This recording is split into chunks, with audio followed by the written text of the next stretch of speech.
Epístola de Paulo aos Coríntios, capítulo 2, versículos 1 a 5. Diz assim a inerrante palavra do Senhor: Eu, irmãos, quando fui ter convosco, anunciando-vos o testemunho de Deus, não fiz com ostentação de linguagem ou de sabedoria, porque decidi nada saber entre vós, senão a Jesus Cristo e este crucificado. E foi em fraqueza, temor e grande tremor que eu estive entre vós. A minha palavra e a minha pregação não consistiram em linguagem persuasiva de sabedoria, mas em demonstração do Espírito e de poder, para que a vossa fé não se apoiasse em sabedoria humana, e sim no poder de Deus. Amados irmãos, Corinto era uma cidade da Grécia e pertencia à região da Acaia. Esta região era muito rica. Corinto era uma cidade portuária e era margeada ao leste pelo mar Egeu. Então muitos navios se atracavam ali na cidade. Pessoas desembarcavam para fazer negócios. E a cidade era, digamos que ela era muito empoderada financeiramente. Era uma cidade promissora para os empresários fazer grandes negócios. Mas, amados irmãos, na mesma proporção de prosperidade material, Corinto também era uma cidade onde a imoralidade estava por todos os lados. E para proporcionar um ambiente para os turistas se divertirem, havia aproximadamente 1000 prostitutas cultuais na cidade para entreter os turistas. E elas cultuavam a deusa do amor, a deusa Afrodite. E você percebe que havia muitos pecados lá na cidade. E Paulo nos dá um resumo no capítulo 6, versículo 9 e 10, de quais pecados eram cometidos lá. Diz Paulo: Ou não sabeis que os injustos não herdarão o reino de Deus? Não vos enganeis, nem impuros, nem idólatras, nem adúlteros, nem efeminados, nem sodomitas, nem ladrões, nem avarentos, nem bêbados, nem maldizentes, nem roubadores herdarão o reino de Deus. Percebam, esta é uma lista bem resumida dos pecados que existiam também lá na cidade de Corinto. E de repente, irmãos, chega na cidade um oficial da igreja, Paulo. Ele estava vindo de Atenas. Se você observar lá em Atos capítulo 17, ele tinha debatido com os epicureus e estoicos no Areópago e tinha vencido o debate com essa nata da filosofia grega. E Paulo chega na cidade e encontra um casal, Áquila e Priscila. A igreja de Corinto iniciou com 2 pessoas, Áquila e Priscila. E Paulo, juntamente com eles, começa a pregar o evangelho. E diz lá, Atos 18, que Paulo todos os sábados estava na sinagoga. Fazendo o quê? Persuadindo, arrazoando, dissuadindo, discutindo, pregando, mostrando que o Jesus, o Messias, que tantos judeus esperavam, era aquele que tinha sido crucificado. Agora, irmãos, por ser uma cultura maciçamente grega, a forma e o conteúdo eram tidos em alta conta na cidade de Corinto. Os gregos valorizavam muito a oratória, eles valorizavam muito a retórica, o discurso bem elaborado.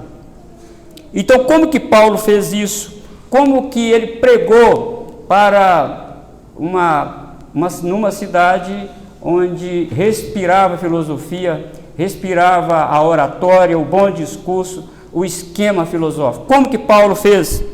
Porque Paulo entendeu o espírito da época lá de Corinto, porque qualquer orador bem-sucedido na cidade, não somente na cidade de Corinto, mas em toda a Grécia, ele precisava de três coisas. Ele precisava saber usar os conectivos lógicos. E Paulo, se você atentar para 1 Coríntios capítulo 15, Paulo usa os conectivos lógicos. Se A, então B. Se Cristo não ressuscitou, então a vossa fé é vã. Então Paulo, ele incorpora esses conectivos lógicos que os gregos tanto amavam. E então Paulo entende que os gregos, entendia também que para os gregos, um bom orador, aquele que dominava a técnica da oratória, que tinha um discurso bem elaborado, ele precisava de ter 3 coisas: uma mensagem, o método de pregar essa mensagem e o propósito dessa mensagem. E é aqui que Paulo começa, meus irmãos, em 1 Coríntios capítulo 2, o nosso texto que nós lemos. Então Paulo mostra aqui o conteúdo da sua mensagem, a centralidade da cruz de Cristo. Ele mostra o conteúdo no versículo 1 e 2. E no versículo 3 e 4 ele mostra o método utilizado. E no verso 5, para qual propósito eu estou falando isso? E como que os gregos, principalmente lá na cidade de Corinto, receberam essa mensagem de Paulo? Para convencer as pessoas, o orador deveria ter essas 3 características no seu bojo de discurso. As pessoas ficavam impressionadas, irmãos, com a forma com que os filósofos falavam.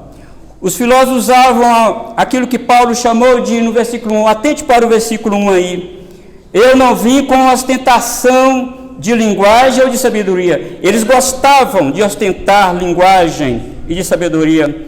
E Paulo apresenta-se como um apóstolo de Cristo, mas com muita humildade. Olha, irmãos, quando fui ter convosco, está lá em Atos 18, eu não vim com ostentação de linguagem, embora eu saiba muita coisa de vocês, muita filosofia de vocês, eu não vim falar isso aqui, eu não vou usar isso no meu discurso.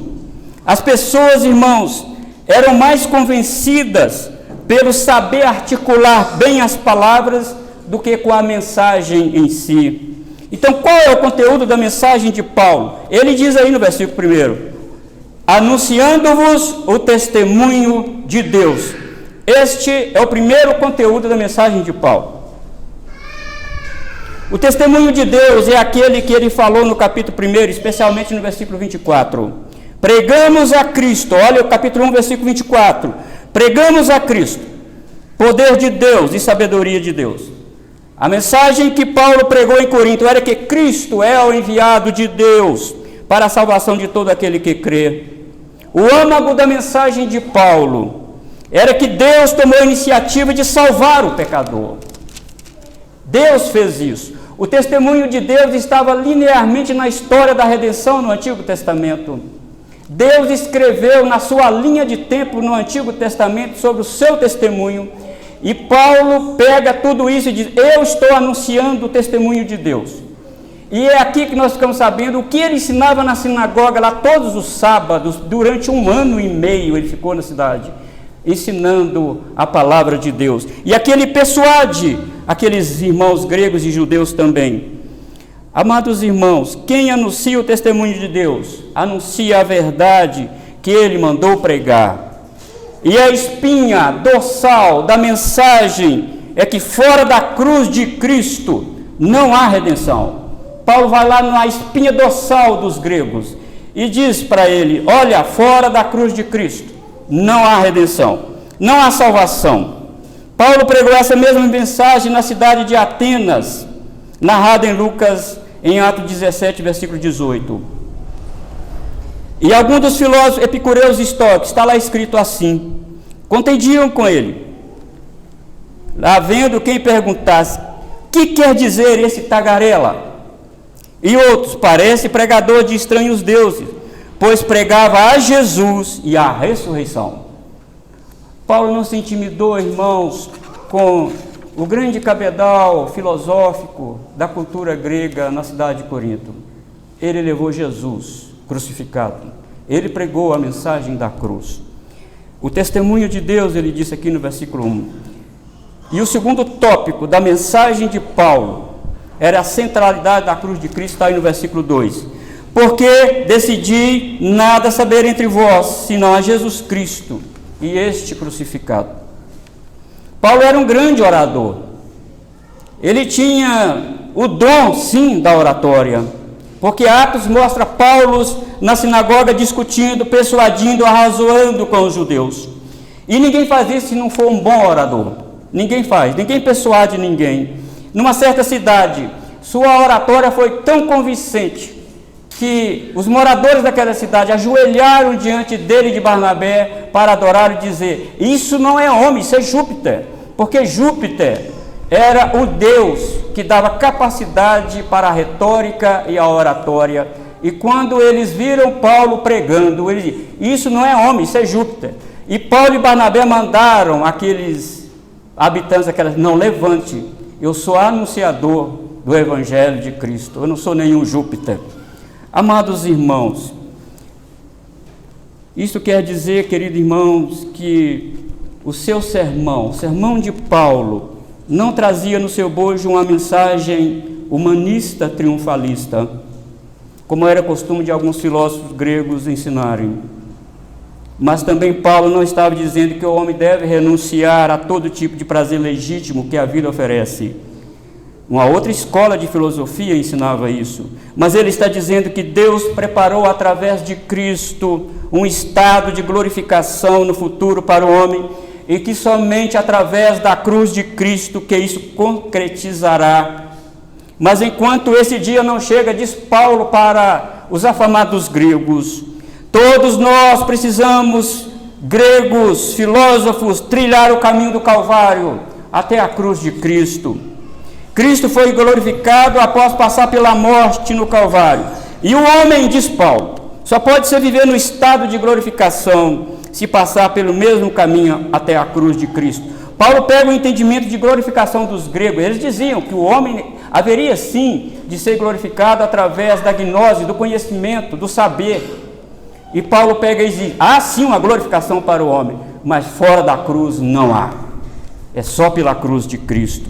Então Paulo, amados irmãos, expõe para os gregos que essa glorificação para o homem é muito mais do que a sua mitologia ensinava sobre os seus deuses, mas que essa glorificação é impossível fora da cruz de Cristo, porque é pela cruz que o velho homem morre.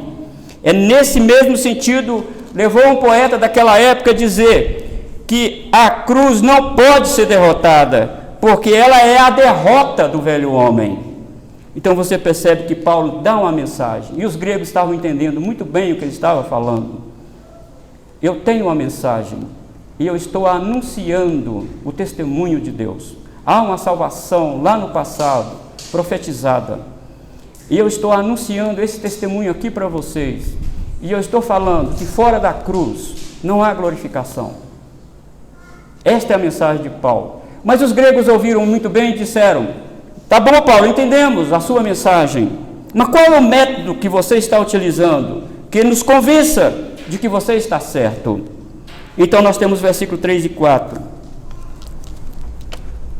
É aqui que Paulo toca no calcanhar de Aquiles dos gregos. E foi em fraqueza, diz Paulo, foi em fraqueza. Eu não ostentei nenhuma sabedoria, eu vim em fraqueza. E foi em fraqueza, temor e grande tremor que eu estive entre vós, ó Coríntios. É assim que eu prego, o meu método é esse, é a fraqueza. Aqui vale lembrar, irmãos, as palavras do profeta Jeremias no capítulo 9, versículo 23 e 24. Não se glorie o sábio na sua sabedoria, nem o forte na sua força. O ponto de Paulo, amados irmãos, não era aparecer como um grande apóstolo, um grande sábio, não. Apesar de ele ter sido o maior bandeirante do Evangelho, mas o ponto de Paulo não é esse. Como os gregos receberam isso, muitos deles pagavam caro para ouvir os filósofos falarem, usarem discursos bem elaborados, com a estrutura de todos os conectivos lógicos, e eles aplaudiam isso. Eles aplaudiam a maneira, as palavras bem reverberadas, as palavras rebuscadas, os termos filosóficos que ninguém entendia. Então Paulo fala, não, eu não vim assim, meu método é em fraqueza. Esses filósofos receberam, irmãos, aplausos das multidões, como alguém que possuía grande eloquência. Eles eram louvados como tendo sido agraciados pelos deuses da oratória, como alguém que era salvo por sua sabedoria, ao pregar e ensinar, sem ostentação de linguagem, como se nada soubesse. Paulo mostra para todos ali que ele não era um personagem central da sua mensagem, mas Cristo é a mensagem central, é o personagem central da sua mensagem.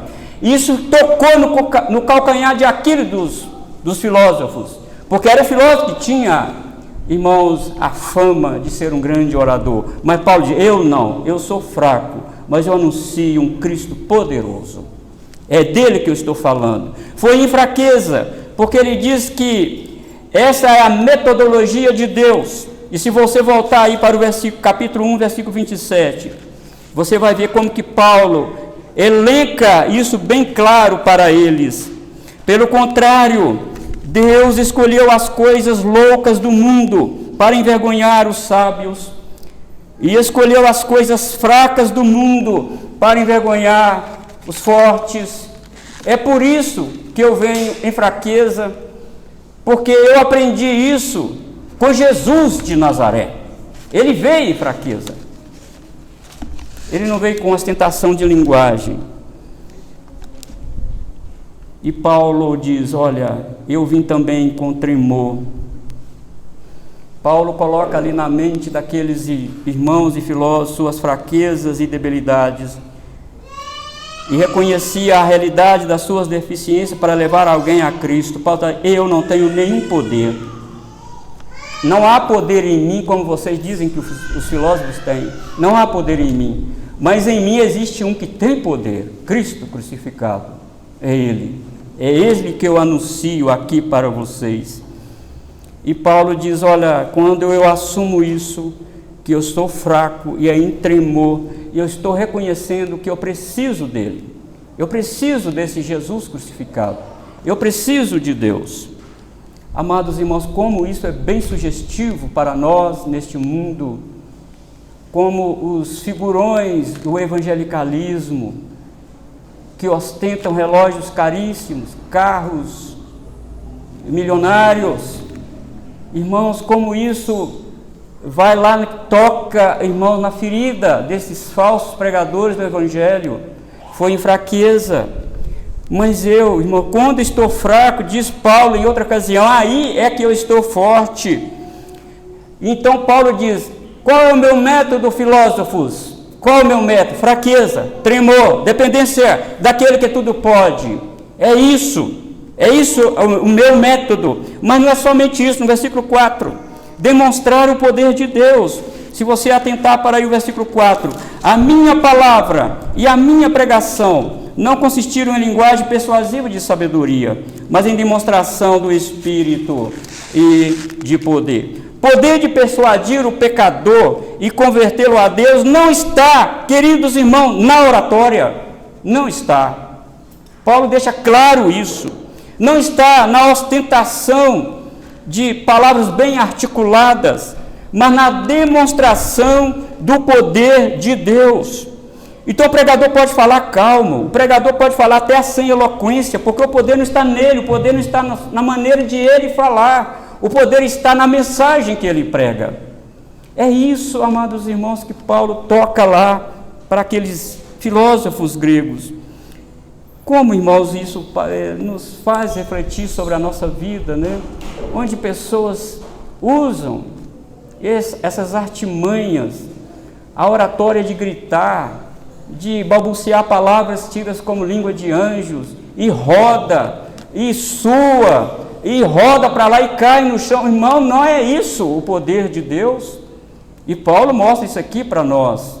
O poder não está no orador. O poder de Deus está em Cristo Jesus, crucificado. Caros oficiais, vamos lembrar disso. Uma boa pregação, um bom ministério, não é bem sucedido por ser um mensageiro sábio e destemido. Não é. A sua voz pode até não ser tão bela, mas a mensagem é bela. O mensageiro pode até não ser belo, como os gregos falaram lá no capítulo 10. Olha, ele escreve muito bem, mas a sua aparência é ridícula. Eles falaram isso de Paulo. Ele escreve bem, mas a sua aparência é muito ridícula. Amados irmãos, como que isso deve ter chateado Paulo? Nosso ministério é construído sobre as bases da humildade, que busca o Senhor diariamente em completa dependência dele. E é exatamente isso que Paulo diz no 2 Coríntios capítulo 3, versículo 4 e 5. É por intermédio de Cristo que temos tal confiança em Deus. Não que por nós mesmos sejamos capazes de pensar alguma coisa, como se partisse de nós. Pelo contrário, a nossa suficiência vem de Deus, diz Paulo. Então, se os filósofos perguntassem a Paulo, qual é o método ou modo de expor um discurso? Paulo respondeu, reconhece quem você é. Você é um miserável pecador. Você é fraco. Você treme diante do Deus que eu prego. Você precisa reconhecer suas fraquezas. Este é o método do grande orador, do grande pregador de Cristo. Seus medos e temores e dependência exclusivamente de Deus. Este é o método. E para qual fim, Paulo? Entendi a sua mensagem, entendi seu método, mas para onde você quer nos levar? Qual é o propósito disso? Então veja o versículo 5, amados irmãos. Para que a vossa fé não se apoiasse em sabedoria humana, e sim no poder de Deus.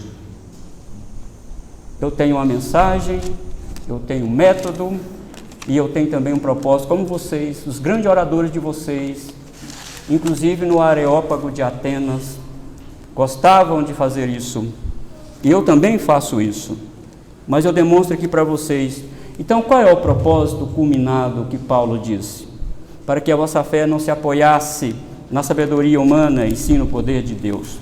Aqui diz Paulo, enaltecer a Deus e dar uma base firme e segura para o pecador. A mensagem precisa enaltecer a Deus e dar uma base firme para o pecador. É no poder advindo da morte de Jesus na cruz, diz Paulo. É nesse poder. É no momento da fraqueza do nosso Senhor, na via dolorosa, até chegar no Calvário. É nesse poder. É no momento em que ele tinha perdido muito sangue, no momento que eles pregaram o nosso Senhor naquele madeiro e o levantaram. Nesse momento, o poder de Deus emergiu dali para justificar o pecador que estava abatido com o peso do seu pecado. Quando você olha para Jesus, carregando aquela cruz pesada, sangrando, exausto, e quando eles colocam a cruz naquele buraco e solta ali emergiu o poder de Deus para justificar o pecador. A nossa fé apoia nisso, diz Paulo para os gregos. É ali que emerge a nossa fé. Parece contraditório para vocês, gregos. Parece contraditório, mas esse é o poder de Deus. Amados irmãos, diz Paulo lá, a fé do salvo não está fundamentada naquele momento onde os soldados apoiaram e bateram em Jesus. A nossa fé não está naquele momento, a nossa fé está no poder que sai dali. E Jesus disse que aquele evento de subir para o Calvário e levantá-lo às vistas de todos, numa conversa que ele teve com Nicodemos, ele falou da mesma forma. E porque Moisés levantou a serpente no deserto, assim importa que o Filho do Homem seja levantado, para que todo aquele que nele crê tenha a vida eterna. É ali que emana o poder de Deus. E olhando assim, irmãos, olhando para Jesus fraco, com os ossos aparentes, quase desnudo, com a face bastante abatida, com os olhos cheios de sangue, provindos da cruz, da espinha que pegaram na cabeça de Jesus. Olhando aquela imagem, é uma imagem de fraqueza, mas Paulo não, é uma imagem de poder. É ali que Deus esmaga o homem, é ali que Deus quebra o orgulho do homem, é ali que Deus coloca, desculpe irmãos essa imagem, coloca o rosto do homem no chão e no pó, e diz, você depende de mim na cruz. Irmãos, ao dizer que a finalidade da pregação é demonstrar o poder de Deus na vida de indignos pecadores, Paulo elimina todo o verniz da vanglória humana. Ele tira todo o verniz da vanglória humana. Toda a autossuficiência vira pó, conforme declarou para um grupo de sectários na igreja de Corinto, no verso 31 do capítulo 1. Aquele que se glorie-se no Senhor. Tinha uma turma de crentes que se gabavam de saber articular bem palavras. Tinha uma turma de crentes na igreja de Corinto que dizia que tinha um canal para falar direto com Deus em línguas estranhas. Aí aqui Paulo já começa a sua carta dizendo: aquele que se glorie-se no Senhor. Mas se você quer ver os detalhes, vamos olhar junto para o versículo 28 até o 30 do capítulo 1. Acompanhe comigo. E Deus escolheu as coisas humildes do mundo e as desprezadas e aquelas que não são, para reduzir a nada as que são, a fim de que ninguém se glorie na presença de Deus. E o versículo 30. Mas vós sois dele em Cristo Jesus, o qual se nos tornou da parte de Deus sabedoria e justiça e santificação e redenção. É aqui que tem a redenção, queridos gregos. É aqui que tem a redenção. É a sabedoria de Deus. É na tolice de Deus que o homem é salvo. É na loucura de Deus que o homem se torna sábio. E vocês acham que é na sabedoria dos filósofos que há salvação? Não. É na loucura de Deus que o homem se torna salvo. De entregar o seu próprio filho para morrer por pecadores. Isso é loucura, diziam os gregos. Mas é mesmo. Para sua mente embotada pelo pecado. Pelos seus olhos escurecidos pelo pecado. Isso é sim loucura, mas para nós que somos salvos, é poder de Deus, diz o apóstolo Paulo. A mensagem da cruz, irmãos, humilha os sábios. Veja o capítulo 1, versículo 20. Onde está o sábio? Onde está ele? Onde está você, sábio? Para os gregos, irmãos, a salvação era a busca da sabedoria. E na Corinto de Paulo, sábio era aquele capaz de dar sentido à vida. É aquele que encontrava o verdadeiro sentido também para a morte. E também eles buscavam entender como que funcionava o universo. Então Paulo os desafia. Como vocês não conseguiram ver a redenção na estrutura de pensamento bem elaborada de vocês? Como que vocês não conseguiram ver a cruz na filosofia de vocês? Onde está você, que estudou tanto, que ia para o Areópago disputar os estoicos e os epicureus, os sofistas, os platonistas? Onde estão vocês que não descobriram, não viram a cruz na filosofia de vocês? Onde está o sábio? Mas Paulo ainda continua. Onde está o escriba? E você, judeu, que copiou tanto as escrituras, que teve zelo tremendo para as escrituras e com as escrituras, por que vocês não conseguiram ver lá no Antigo Testamento a cruz de Cristo? Por que vocês não conseguiram ver? Onde está você, escriba, que estudou tanto? Onde o inquiridor deste século? Continua Paulo. A palavra grega para inquiridor é debatedor, orador. Os inquiridores iam para as praças de Atenas para buscarem sentido para a vida e para a morte, como funcionava o universo e como o homem poderia alcançar os céus. E eles debatiam um com o outro. E Paulo os desafia dizendo: onde está você, inquiridor deste século? E por que você não encontrou a cruz de Cristo nos seus debates e na sua oratória bem elaborada e bem reverberada? Por que você não encontrou? Por quê? Porque Deus tornou louca a sabedoria de vocês. Deus tornou louca a sabedoria de vocês. Vocês não encontraram? Está a resposta no capítulo 2 aí, no versículo 6.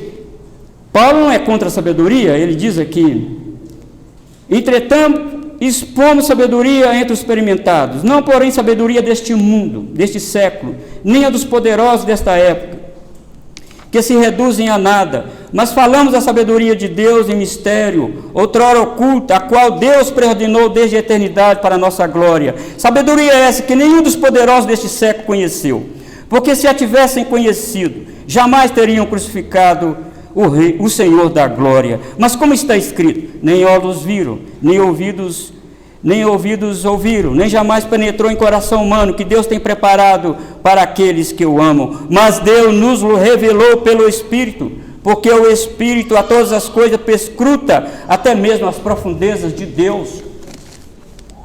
Não é, amados gregos, diz Paulo, com um discurso bem elaborado. Não é, meu querido.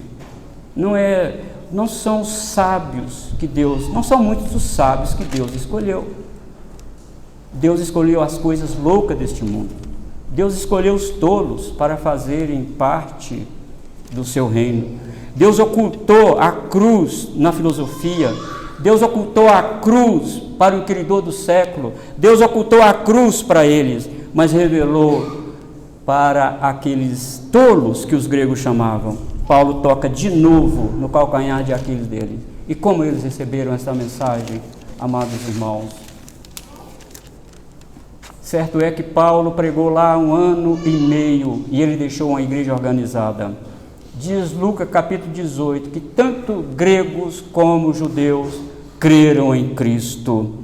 E qual é o nosso irmão, nosso desafio hoje neste mundo? E eu quero deixar aqui para uma aplicação para nós, principalmente nós oficiais, nossos irmãos que serão ordenados hoje. Queridos irmãos oficiais da obra de Deus, o espírito da forma que os gregos tanto valorizavam, em detrimento do conteúdo, está presente neste mundo evangelicalista. Está presente. Não importa o que alguns pastores estão pregando, mas como estão pregando. Estão gritando, estão rodando, estão exigindo coisas. Cuidado! Nós, oficiais da igreja, nós não podemos ir nesse mesmo caminho. Nós somos chamados para pregar a cruz de Cristo. Fora da cruz de Cristo não há redenção. Amados irmãos, multidões seguem os amantes da forma de rodar, de gritar, de balbuciar palavras. Multidões acompanham. Como multidões aglomeravam nas praças de Atenas para ouvir os filósofos pregarem.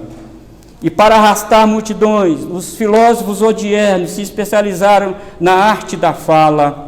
Falam com a voz tremida, imitam a forma como seu filósofo maior pronuncia. Como seu líder religioso maior fala, ele também fala. Irmãos, atentem para isso, queridos irmãos, inclusive nós, oficiais da igreja. Como os gregos da época falavam na época de Paulo, eles têm uma estrutura da redenção fora da cruz. Eles têm uma nova cruz e não uma velha cruz. Nós somos chamados, irmãos, não para pregar uma nova cruz, mas uma velha cruz, a cruz de Cristo lá no Calvário. Como os judeus são ávidos, diz Paulo aqui no capítulo 1, para buscar sinais, também, amados irmãos, as multidões estão buscando sinais e anulando a cruz de Cristo. Fomos chamados por Deus para não adotar o espírito da época. Não podemos pregar uma nova cruz, que é a salvação pelas obras ou pela morte. O que o mundo prega hoje? A salvação pela morte. Como faz para uma pessoa ser salva? É só ela morrer. Um grande comediante no Brasil morreu um tempo atrás, eu não me lembro. Ele era muito imoral. E no velório, os artistas estavam lá chorando e disseram, e eu gravei isso, eles disseram: agora o céu não será mais o mesmo, os anjos estão dando gargalhada por causa da sua capacidade de contar anedotas. Para ser salvo só basta morrer. Mas é isso que é a mensagem do Evangelho? Sim, a salvação é pela morte, não pela minha morte, mas a morte de Cristo. É isso, irmãos, tem que ficar claro para nós oficiais da igreja. A mensagem da velha cruz deve estar presente em nosso estilo de vida também, no nosso viver diário e nas nossas pregações. Irmãos, também não fomos chamados para ostentar diplomas acadêmicos, em detrimento da mensagem da cruz. Oh, amados irmãos, é tanta mentoria hoje que tem, é tanta mentoria, é tanta reunião que a igreja faz, E a mensagem do Evangelho, Paulo diz aqui, é simples. É estar em contato com o pecador. É falar com ele, você é miserável, você precisa de Jesus. E Jesus é o Salvador. É enaltecer a Deus e humilhar o homem. Essa é a mensagem da cruz. Porque Jesus disse isso. Olha, você, para vir a mim, você precisa renunciar a si mesmo, tomar a sua cruz e seguir-me. Assim você seguirá para onde eu sigo. Paulo também, irmão, não cedeu às pressões de um grupo da igreja para mudar a mensagem da cruz. E nós fomos chamados, irmãos, exatamente para isso, pregar a mensagem da velha cruz, que humilha o homem e exalta a Deus. Que Deus em Cristo Jesus nos ajude, nos abençoe.